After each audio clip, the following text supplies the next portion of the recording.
द्वारिकाधीश की मूर्ति में कैसे समा गई मीराबाई। पौराणिक कथा के अनुसार मीराबाई के बालमन में कृष्ण की ऐसी छवि बसी थी कि किशोरावस्था से लेकर मृत्यु तक उन्होंने कृष्ण को ही अपना सब कुछ माना। जोधपुर के राठौर रतन सिंह जी की इकलौती पुत्री मीराबाई का जन्म 16वीं शताब्दी में हुआ था। बचपन से ही वो कृष्ण भक्ति में रम गई थी। मीराबाई के बचपन में हुई एक घटना की वजह से उनका कृष्ण प्रेम अपनी चरम अवस्था तक पहुंचा। एक दिन उनके पड़ोस में किसी बड़े आदमी के यहाँ बारात आई। सभी औरतें छत पर खड़ी होकर बारात देख रही थी। मीरा भी बारात देखने लगी। बारात को देख मीरा ने अपनी माता से पूछा कि मेरा दूल्हा कौन है।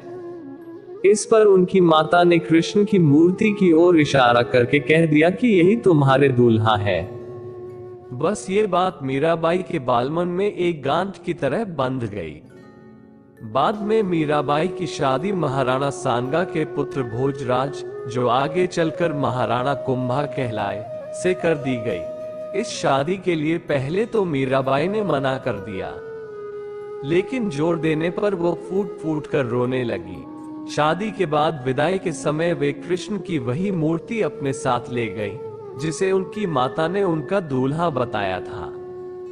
ससुराल में अपने घरेलू कामकाज निपटाने के बाद मीरा रोज कृष्ण के मंदिर चली जाती और कृष्ण की पूजा करती, उनकी मूर्ति के सामने गाती और नृत्य करती। उनके ससुराल वाले तुलजा भवानी यानी दुर्गा को कुल देवी मानते थे।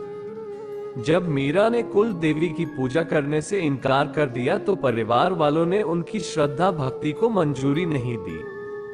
मीराबाई की नंद उदाबाई ने उन्हें बदनाम करने के लिए उनके खिलाफ एक साजिश रची।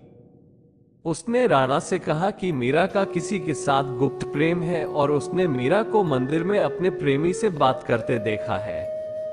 देखा कि मीरा अकेले ही कृष्ण की मूर्ति के सामने परम आनंद की अवस्था में बैठी मूर्ति से बातें कर रही थी और मस्ती में गा रही थी। राणा मीरा पर चिल्लाया, मीरा, तुम जिस प्रेमी से अभी बातें कर रही हो, उसे मेरे सामने लाओ।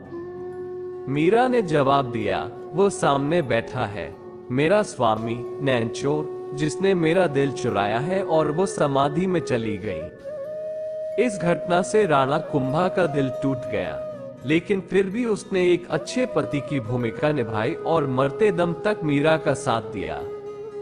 हालांकि मीरा को राजगद्दी की कोई चाह नहीं थी, फिर भी राणा के संबंधी मीरा को कई तरीकों से सताने लगे।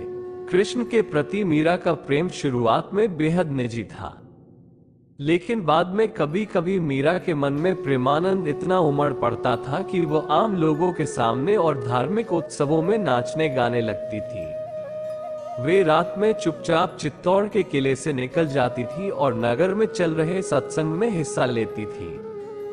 मीरा का देवर विक्रमादित्य, जो चित्तौड़गढ़ का नया राजा बना, बहुत कठोर था।